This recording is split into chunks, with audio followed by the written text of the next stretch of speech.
बस 2 minute wait कर लें कि कुछ कैंडिडेट्स हैं उन्होंने भी ज्वाइन नहीं किया, वो ज्वाइन कर लें। मेरी आवाज़ आप सबको आ रही है? वॉइस मेरी क्लियर है?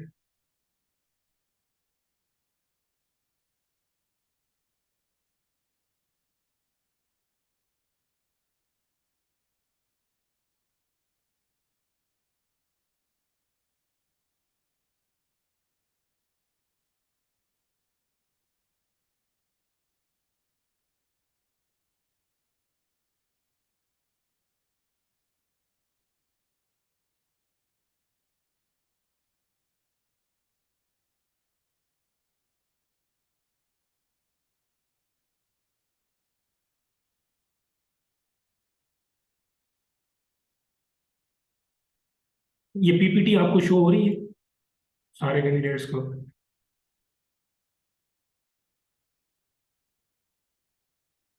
शो हो रही है तो आप मैसेज पे लिख देंगे सर ये शो हो रही है।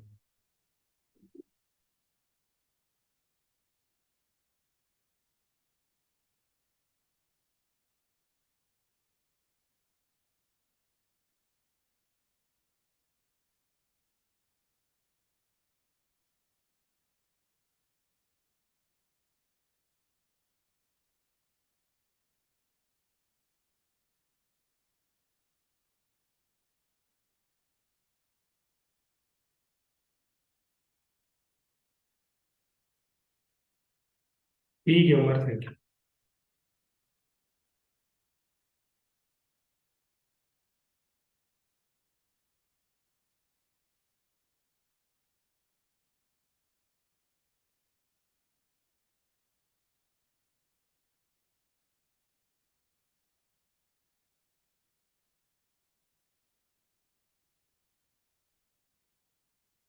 चलें जी, बिस्मिल्लाहिर्रहमानिर्रहीम। आज की क्लास को स्टार्ट करते हैं। आज की क्लास है क्लास नंबर 5 और हम पढ़ रहे हैं वर्ल्ड ज्योग्राफी। वर्ल्ड ज्योग्राफी के अंदर हमने एशिया कॉन्टिनेंट को स्टार्ट किया हुआ है। एशिया के अंदर हमने रीजन वाइज हम अपनी पढ़ाई शुरू कर रहे हैं। सेंट्रल एशिया हमने कवर कर लिया है, साउथ एशिया हमने पढ़ा, मिडिल ईस्ट हमने पढ़ा, साउथ ईस्ट एशिया हमने पढ़ा। आज का जो रीजन जो हम डिस्कस करेंगे बेसिकली वो है ईस्ट एशिया।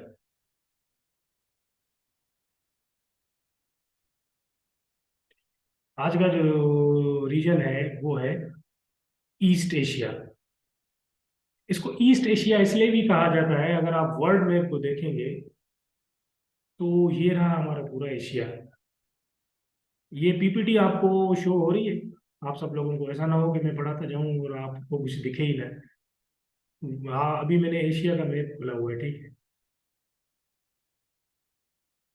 तो आप सब लोग देख सकते हैं बेसिकली ये पूरा जो है ये पूरा एशिया का मैप है। जैसे कि हम आज 5th क्लास है और 5th क्लास के अंदर हम सब लोग ये देखते आ रहे हैं कि हमने एशिया का मैप हम पहली क्लास से इस मैप को देखते आ रहे हैं। तो इस एशिया के मैप के अंदर अगर हम उसको नॉर्थ साउथ और ईस्ट वेस्ट के डायरेक्शन में अगर हम उसको डिवाइड कर लें तो ऊपर नॉर्थ है, this is south, this is west and this is east. तो आज जो हम पढ़ने वाले हैं रीजन, उसको ईस्ट एशिया इस वजह से भी कहते हैं कि ये रहा जो रीजन हम पढ़ने वाले हैं, ये रहा। अब आप देख सकते हैं कि ये रीजन जो है ये एशिया के ईस्ट में है, इस वजह से इसको ईस्ट एशिया कहा जाता है। हाँ, एक स्लाइड शो हो रही होगी आपको जिसमें मैप है। जी जी। एशिया का मैप हमारे सामने है जिसके अंदर ये चाइना, इंडिया और ये सारी चीजें दिख रही हैं आप सब लोगों को, ठीक है?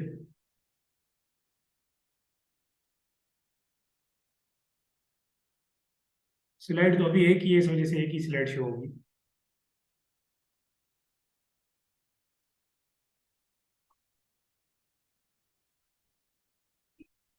व्हाट्सएप ग्रुप में आप चेक करें, अभी जो मैं स्लाइड पढ़ा रहा हूँ सामने जो मेरे खुली हुई है ना, वो ये वाली स्लाइड है। तो ग्रुप में आप कंफर्म कर लें कि आपको यही दिख रही है।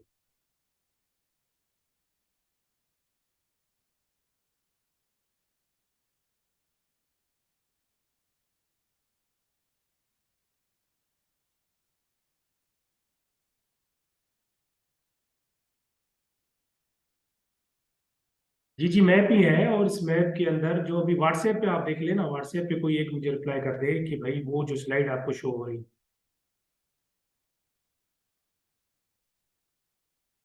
जी, एशिया का मैप है, एशिया का मैप। एक दफा व्हाट्सएप चेक कर लें, व्हाट्सएप।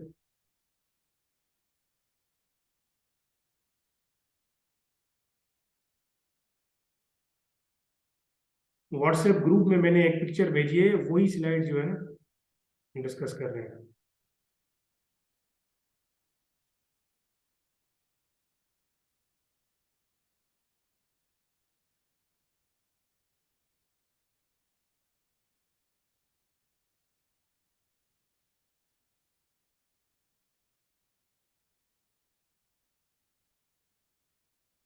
वही तो।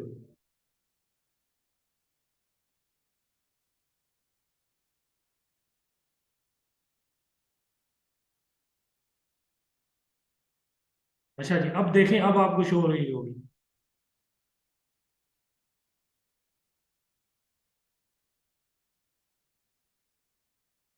अब आपको जो मैप है वो शो रहा होगा। ठीक है, तो आ जाते हैं हम रीजन्स पे। रीजन्स पे हम स्टार्ट करने वाले हैं। आज का जो रीजन है वो है ईस्ट एशिया। ठीक है, इसको ईस्ट एशिया इसलिए भी कहा जाता है। देखिए, अगर एशिया को हम नॉर्थ, साउथ और ईस्ट और वेस्ट में अगर डिवाइड करें, ये है नॉर्थ, ये है साउथ, ये है वेस्ट और ये है ईस्ट। तो आज का जो रीजन हम पढ़ेंगे वो है ईस्ट एशिया। ठीक है, ईस्ट एशिया। अब इस ईस्ट एशिया में, इसको ईस्ट इसलिए भी कहा जाता है कि ये जो पूरा एशिया है, ये पूरा एशिया है हमारा, इस पूरा एशिया के ईस्ट में है, इस वजह से इसको ईस्ट एशिया कहा जाता है। तो इस ईस्ट एशिया के अंदर ये पूरा ईस्ट एशिया है। ईस्ट एशिया के अंदर आपको सबसे बड़ा मुल्क कौन सा दिख रहा है बाई एरिया? इन गैसेस, कोई गैस कर लें आप। ये रीजन जो मैंने ड्रा किया हुआ है, इसके अंदर आपको सबसे बड़ा मुल्क जो है ना वो कौन सा दिख रहा है?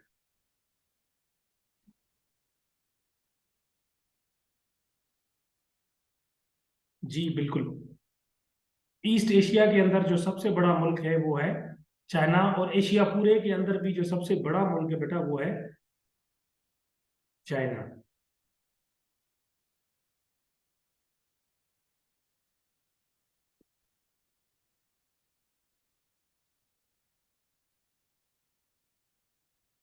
अब आ जाते मैप के अंदर।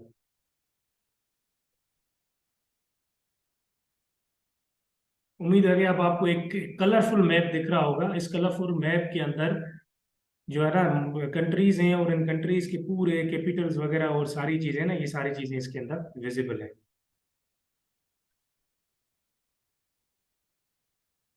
तो ईस्ट एशिया के अंदर आपको चाइना मिलेगा, दिस इज चाइना।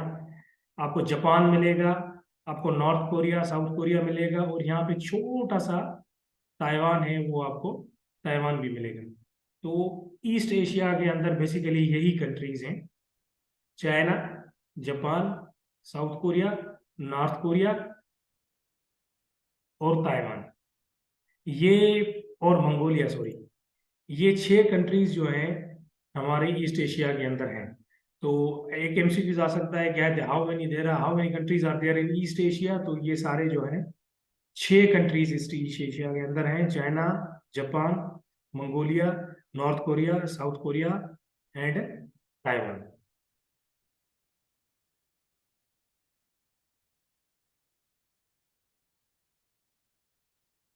इसके बाद आ जाते हैं, ये आपको फैक्ट एंड फिगर्स वाली स्लाइड दिख रही होगी कि जहाँ पे कुछ टेक्स्ट लिखा हुआ है। तो east Asia is eastern region of Asia. जैसे हमने पहले पिछले स्लाइड में डिस्कस किया कि ईस्ट एशिया जो है वो वेस्ट ईस्टर्न रीजन है एशिया का, जिसके अंदर आपके जो कंट्रीज आते हैं वो है China, Japan, Mongolia, north Korea, South Korea and Taiwan. Area यहाँ पे मैंने लिख दिया है कि कितना एरिया है। पॉपुलेशन इसकी जो है 1.6 बिलियन पॉपुलेशन है। तो दुनिया में बाकी जितने भी एशिया के रीजन्स हैं, एशिया के सबसे ज्यादा पॉपुलेटेड रीजन वो ये कंट्री है, ये रीजन है। उसकी सबब ये है कि इस रीजन के अंदर चाइना है। और जैसे कि आप सबको पता है कि चाइना दुनिया का आबादी के लिहाज से सबसे बड़ा मुल्क है। ठीक, उसके बाद आ जाते हैं कि कंट्रीज कितने हैं। कंट्रीज टोटल 6 कंट्रीज हैं, जैसे मैंने डिस्कस किए पीछे और ऊपर भी लिखा हुआ है। और कंट्रीज के अलावा यहाँ पे एक और वर्ड यूज होता है, डिपेंडेंसीज। अब ये डिपेंडेंसीज क्या है, ये मैं आगे नेक्स्ट स्लाइड में आप लोगों को बताता हूँ। उसके अलावा इस रीजन के अंदर ईस्ट चाइना सी है, सी ऑफ जापान है, और येलो सी है। अगर एमसीक्यूज आ जाए कि येलो सी कहाँ पे है, एशिया में है, और एशिया के अंदर किस रीजन में है, ईस्ट एशिया के अंदर है। इसी तरह सी ऑफ जापान और ईस्ट चाइना सी। और एशिया की सबसे बड़ी जो रिवर है, यंगजी रिवर जिसे हम कहते हैं, वो भी चाइना के अंदर फ्लो होती है। पूरी दुनिया में ये तीसरे नंबर पे है, और एशिया के अंदर पहले नंबर पे यंगजी रिवर जो है ना, वो चाइना के अंदर है। उसके अलावा एक और रिवर है जिसे येलो रिवर कहा जाता है, ये अक्सर एमसीक्यूज में आता है। येलो रिवर को होंगी रिवर भी कहते हैं। तो ये जो येलो रिवर है, ये येलो रिवर भी चाइना के अंदर फ्लो करती है। तो ये सारी चीजें आप सब लोगों के लिए है, इसको देखें, क्योंकि ये सारी चीजें एमसीक्यू से रिलेटेड हैं, और ये सारी चीजें एमसीक्यूज में आती भी हैं।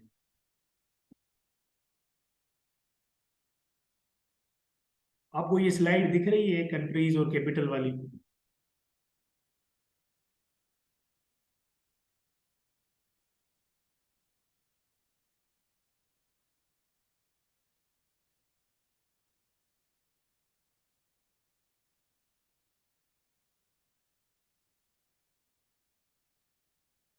तो अब जो हम स्लाइड शो कर रहे हैं यहाँ पे, स्लाइड पे कंट्रीज एंड कैपिटल्स लिखे हुए हैं। तो इसमें कोई मुश्किल बात नहीं है। जैसे मैंने आप लोगों को बताया, 6 कंट्रीज हैं। चाइना का कैपिटल है बीजिंग, जापान का टोक्यो, मंगोलिया का उलन बतर, नॉर्थ कोरिया का प्योंगयांग, साउथ कोरिया का सियोल, और ताइवान का ताइपी। अच्छा, पीछे मैंने एक चीज डिस्कस की थी कि भाई, कि एक तो है कंट्रीज, दूसरे हैं डिपेंडेंसीज। अब डिपेंडेंसीज और कंट्रीज का क्या मतलब होता है? डिपेंडेंसीज का मतलब ये होता है कि वो एक मुकम्मल कंट्री नहीं है, ठीक है, लेकिन कुछ उसको आज़ादी हासिल है। तो ये हांगकांग और मकाओ, ये हैं तो चाइना के कंट्रोल के अंदर, लेकिन ये मेनलैंड जो चाइना है, बकाया जो चाइना का इलाका है, उससे थोड़ा ज्यादा आज़ाद है। ठीक, तो आपको सिर्फ इतना याद रखना है कि हांगकांग और मकाओ डिपेंडेंसीज हैं, और ये under the control of China है। हांगकांग भी चाइना के अंदर आता है, और मकाओ भी, उसे कंट्रोल जो है ना वो चाइना करता है। बाकी ऊपर कैपिटल सारे मैंने लिखे हुए हैं। एक और चीज इंपॉर्टेंट है, वो क्या, कि ताइवान जो है, ताइवान, ताइवान को बहुत सारे कंट्रीज जो हैं वो इंडिपेंडेंट कंट्री नहीं मानते इसको, क्योंकि ये चाइना जो है ना इसको क्लेम करता है। जैसे हम कश्मीर को क्लेम करते हैं, तो चाइना क्लेम करता है कि ताइवान जो है ना मेरा इलाका है, और ताइवान कहता है कि मैं एक इंडिपेंडेंट कंट्री हूँ। तो बहुत सारे ऐसे कंट्रीज हैं जो ताइवान को इंडिपेंडेंट कंट्री मानते हैं, बहुत नहीं भी मानते। तो लेकिन आपके इस चाइना का अपना कैपिटल है ताइबाई, चाइना की अपनी गवर्नमेंट है, अपनी उसकी प्रेसिडेंट और प्राइम मिनिस्टर है। आपने सिर्फ इतना याद रखना है कि Taiwan is claimed by China, Taiwan का कैपिटल क्या है, ताइपी, और ताइवान जो है वो क्लेम कौन करता है इसको, चाइना है। बाकी डिपेंडेंसीज और एक कंट्री का फर्क ये है कि देखिए, कंट्री जो है ना वो बिल्कुल आजाद होता है, सॉवरेन होता है। सॉवरेन का मतलब उसके ऊपर किसी की हुकूमत नहीं होती। जैसे पाकिस्तान है, पाकिस्तान के ऊपर अमेरिका की तो हुकूमत नहीं है ना। तो पाकिस्तान एक इंडिपेंडेंट कंट्री है, लेकिन डिपेंडेंसी का मतलब ये होता है कि वो कंट्री किसी और पे डिपेंडेंट है। लेकिन ये छोटे कंट्री है, हांगकांग और मकाओ, और ये चाइना के कंट्रोल के अंदर है। तो टोटल 6 कंट्रीज हैं, और 2 यहाँ पे डिपेंडेंसीज हैं इस रीजन के अंदर। बाकी ये आप स्लाइड के अंदर देख लीजिएगा, इनकी कैपिटल्स वगैरह क्या है। हांगकांग और मकाओ जो है ना वो किसके कंट्रोल में है, चाइना के। जी, अब आ जाते हैं, जैसे पीछे हमने पढ़ा,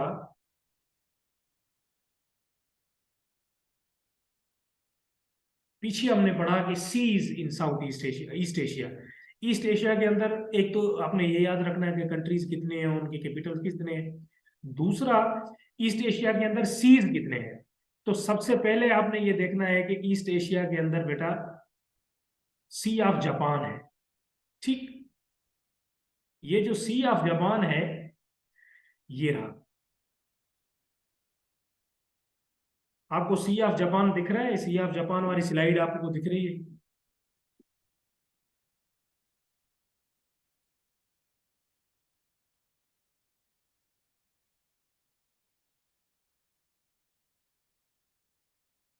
देखें, हमने जो अभी जो स्लाइड खोली हुई है वो है सी ऑफ जापान वाली, जिसके ऊपर सी ऑफ जापान लिखा हुआ है और जापान का मैप है। तो सबसे बड़ा जो सी है ईस्ट एशिया के अंदर वो है सी ऑफ जापान। अब इसका नाम जापान इसलिए है क्योंकि ये सी जो है जापान के नजदीक है बहुत।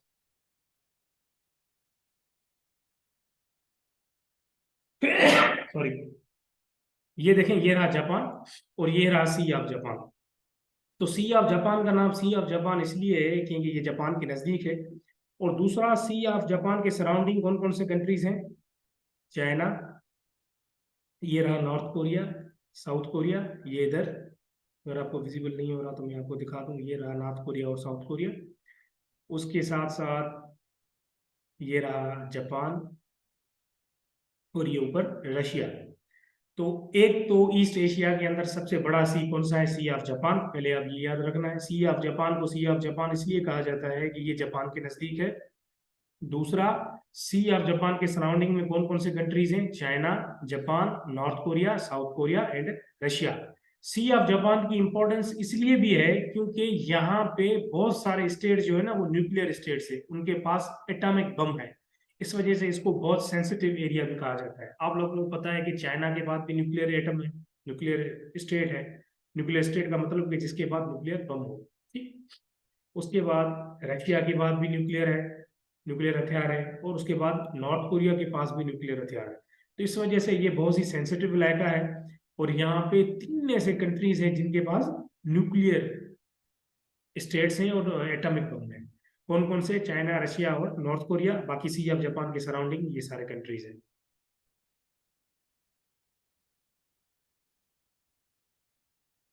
चलेंगे अब नेक्स्ट स्लाइड पे चलते हैं। अच्छा, दूसरा,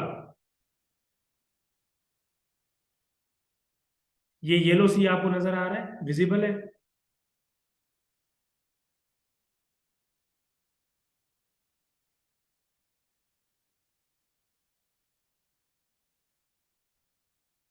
दूसरा ईस्ट एशिया के अंदर जो सी है वो है येलो सी। अब इस येलो सी को येलो सी क्यों कहा जाता है? येलो सी को हम येलो सी इसलिए भी कहते हैं क्योंकि चाइना के अंदर, जैसे पीछे मैंने आपको बताया, एक रिवर है जिसका नाम है येलो रिवर। क्या नाम है? येलो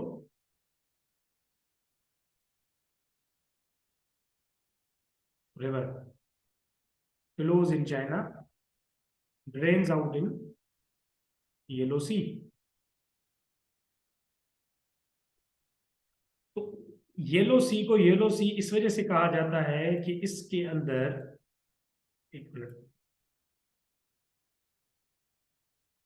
येलो सी को येलो सी इस वजह से भी बेटा कहा जाता है कि येलो सी के अंदर येलो रिवर जो चाइना में चलती है, येलो रिवर यहाँ से, ये पूरी येलो रिवर यहाँ से चलती है और वो ड्रेन आउट होती है इस समुंदर के अंदर।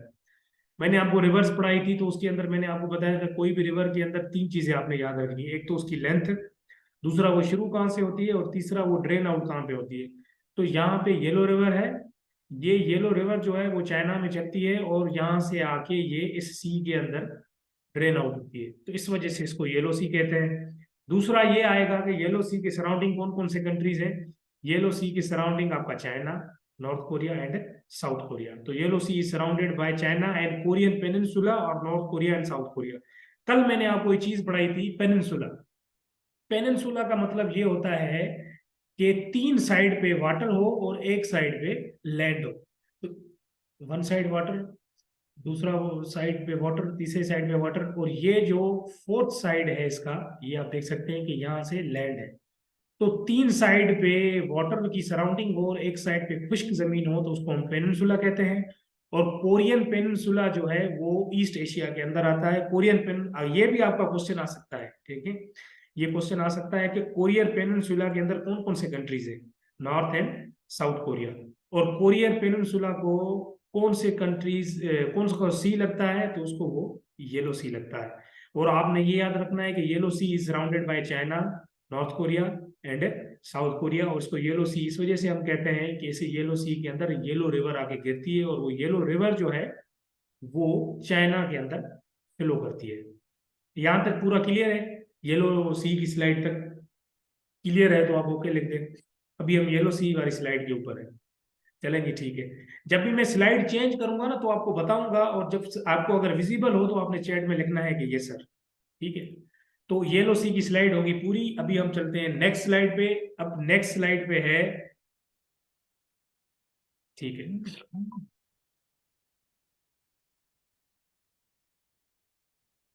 जनाब, अभी हम आ गए नेक्स्ट स्लाइड पे, और ये नेक्स्ट स्लाइड है ईस्ट चाइना सी। ये ईस्ट चाइना वाली सी वाली स्लाइड आपको विजिबल है बेटा?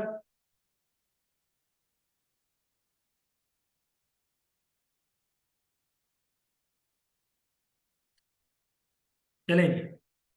तो ईस्ट चाइना सी वाली स्लाइड पे हम आ गए हैं। जिस तरह येलो सी था, सी ऑफ जापान था, इस वजह से इसी तरीके से यहाँ पे है ईस्ट चाइना सी। इसको ईस्ट चाइना सी इस वजह से कहा जाता है क्योंकि ये रहा हमारा चाइना, दिस इज चाइना। और चाइना के ईस्ट में एक समंदर है जिसको हम कहते हैं East China Sea. As the name suggest कि ये समुंदर जो है चाइना के ईस्ट में होगा, इस वजह इसको ईस्ट चाइना सी कहा जाता है। अब आते हैं, it lies in the east of China, that's why it is called East China Sea. Surrounded by China in the east, जैसे मैं ये मैंने आपको बताया कि ईस्ट पे क्या है,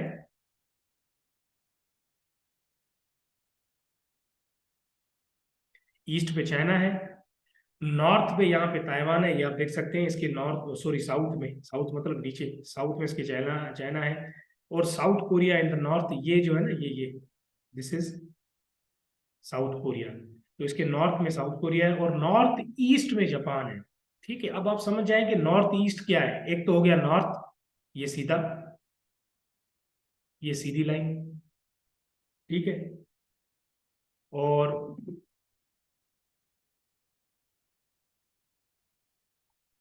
दूसरा, और नॉर्थ ईस्ट में अगर आप देखेंगे तो ये रहा नॉर्थ ईस्ट। नॉर्थ के भी ईस्ट में तो ये है जापान। अब पहले आपको बताएं कि आप लोगों को नॉर्थ ईस्ट और साउथ वेस्ट में कंफ्यूजन तो नहीं है? अगर कंफ्यूजन नहीं है तो सारे क्लियर लिखिए कि सर हमें ये नॉर्थ ईस्ट और वेस्ट सारे क्लियर है। उमर, आपको क्लियर है? नॉर्थ ईस्ट साउथ वेस्ट की कंफ्यूजन तो नहीं है आपको बेटा? उमर, अंतोनिया, अनम, आप तीनों से मैं पूछ रहा हूँ कि आपको नॉर्थ ईस्ट और वेस्ट डायरेक्शन की कंफ्यूजन तो नहीं होती ना? क्योंकि अगर आपको डायरेक्शन की कंफ्यूजन होगी तो आपको ये समझ नहीं आ रहा होगा।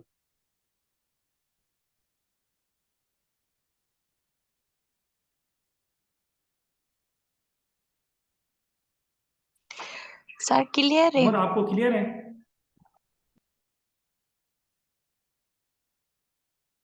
अनम, आपको भी क्लियर है? जी सर क्लियर है। चलेंगे। तो this is East China Sea. It is called East China Sea because it lies in the east of the China, as the name suggests. It has been surrounded by Japan in the northeast, in the north South Korea, in the south we have Taiwan. This sea is full of natural resources. ये sea बड़ा important है, इस वजह से भी इसकी MCQs आने के भी चांसेस है, क्योंकि ये सी बहुत ही इंपॉर्टेंट है। क्योंकि यहाँ पे बेटा जो आइलैंड्स है ना, सिक्यू और दायो आइलैंड्स, ये आइलैंड्स रिसोर्सेज से फुल है। यहाँ पे तेल है, यहाँ पे गैस है, यहाँ पे फिशेज राइट्स है, मछलियां बहुत है।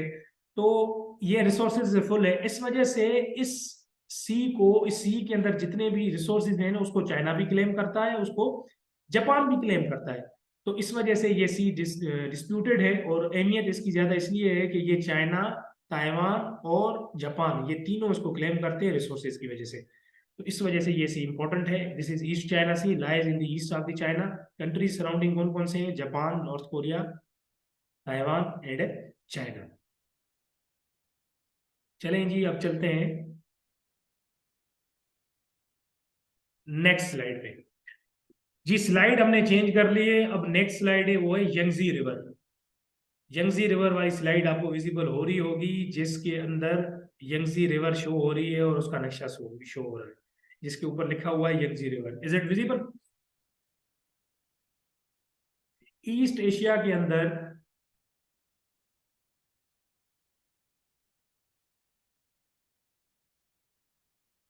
देखिए स्लाइड हमने चेंज कर दी है और स्लाइड का नाम है यंगजी रिवर।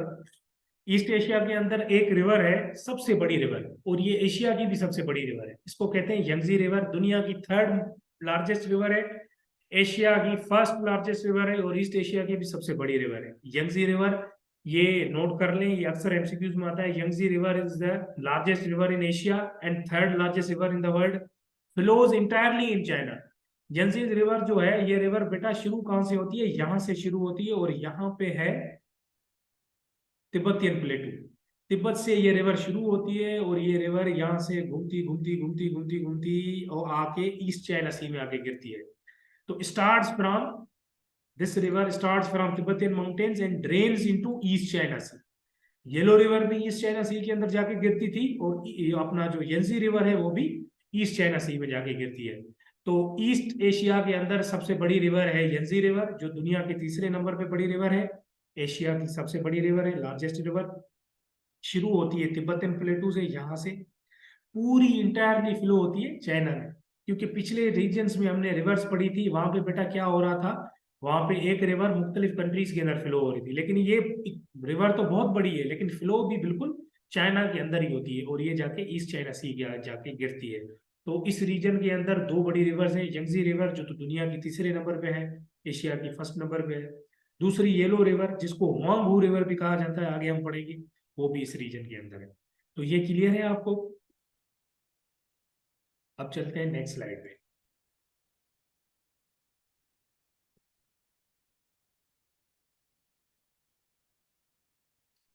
अब हम फिर से हम आ गए हैं येलो रिवर के ऊपर। येलो रिवर वाली स्लाइड पे हम आ गए हैं। तो एक तो यंजी रिवर है यहाँ पे, और दूसरी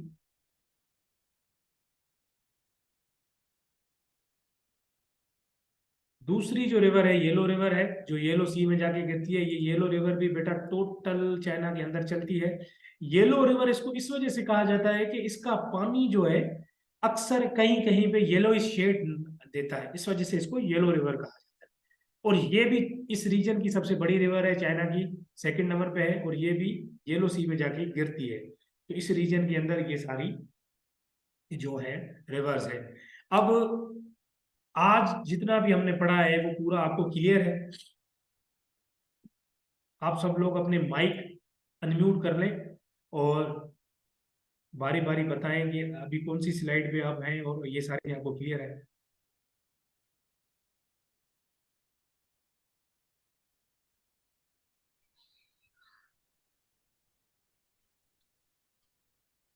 उमर, आपको क्लियर है?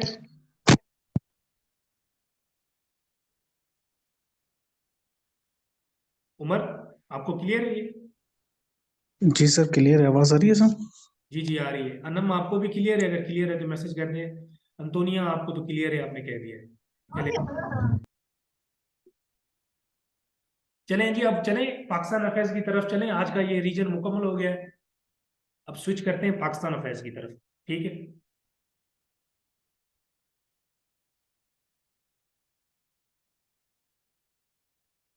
तो रीजन्स को यहाँ पे ऐड करते हैं। आज हमने पढ़ा ईस्ट एशिया रीजन, इसकी स्लाइड आपको दी हुई है, रिकॉर्डिंग आपको मिल जाएगी।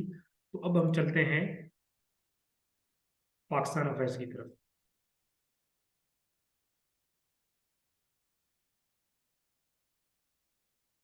आई होप कि पाकिस्तान अफेयर्स की ये स्लाइड आपको क्लियर होगी।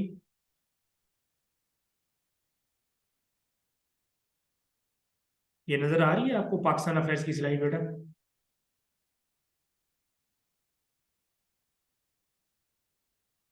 कल हमने मुगल पीरियड पढ़ा था, उसमें हम बाबर तक हमने पढ़ा था।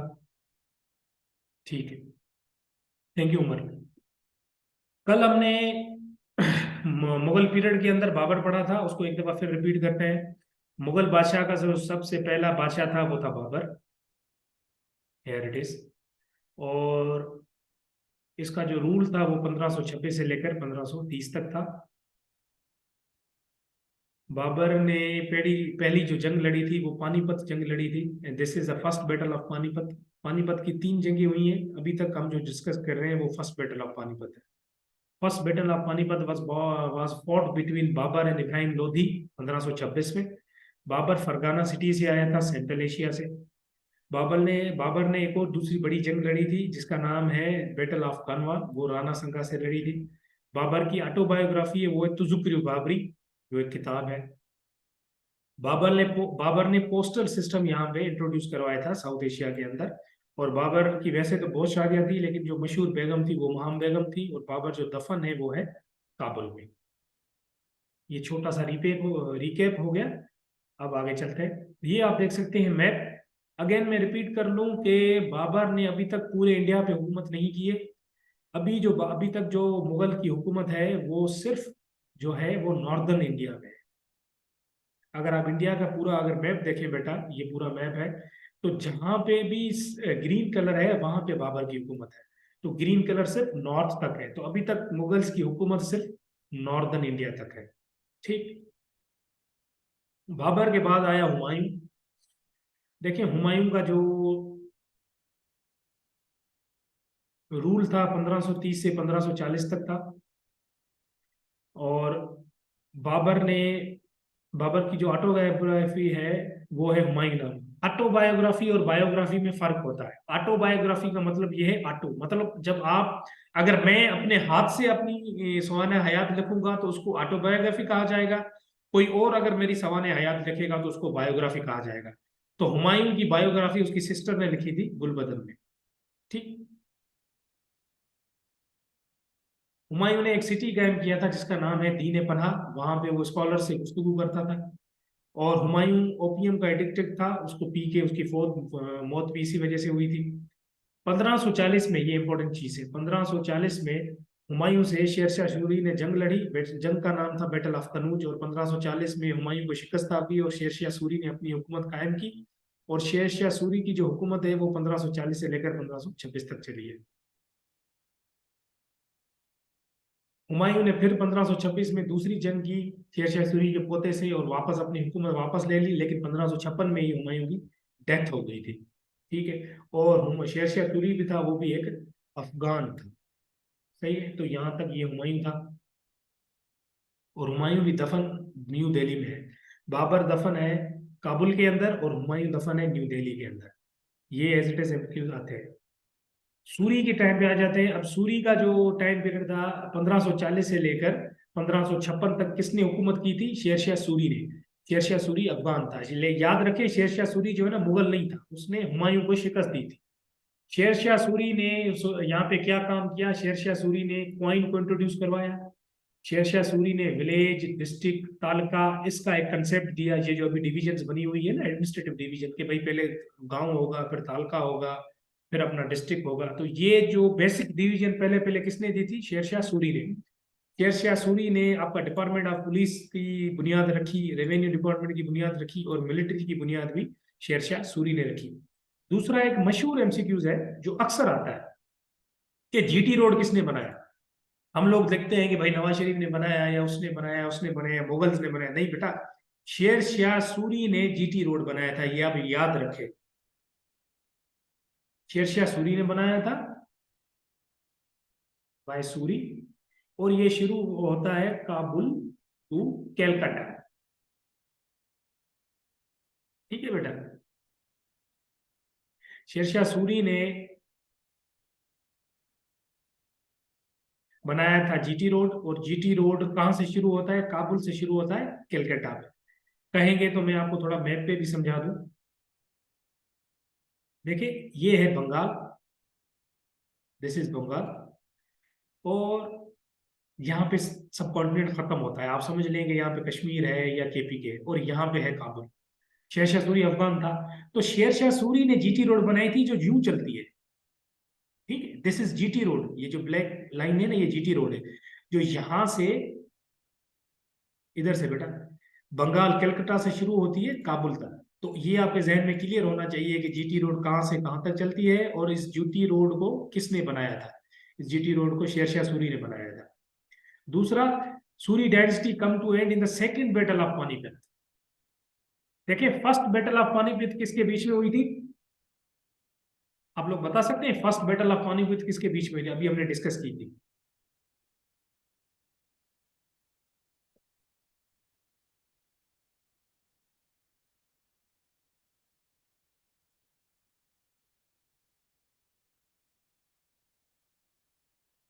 फर्स्ट बैटल ऑफ पानीपत जो हुई थी बाबर और लोधी के बीच में हुई थी, और वो हुई थी 1526 में। और यहाँ पे हम क्या डिस्कस कर रहे हैं, जो हम यहाँ पे चीज डिस्कस कर रहे हैं वो है second battle of Panipat. Second battle of Panipat, और जो हुई है मुगल कौन से बादशाह के अंदर, हुमायूं और शेरशाह सूरी के अंदर। ठीक है,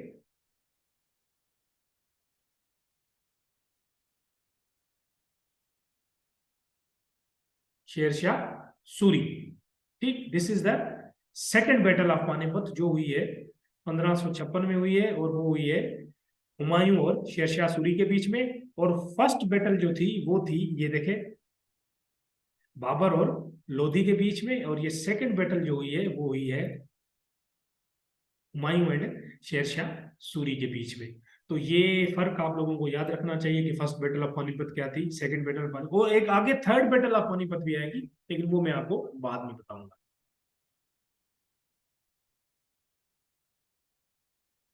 अब आगे चलते हैं अकबर बादशाह की तरफ।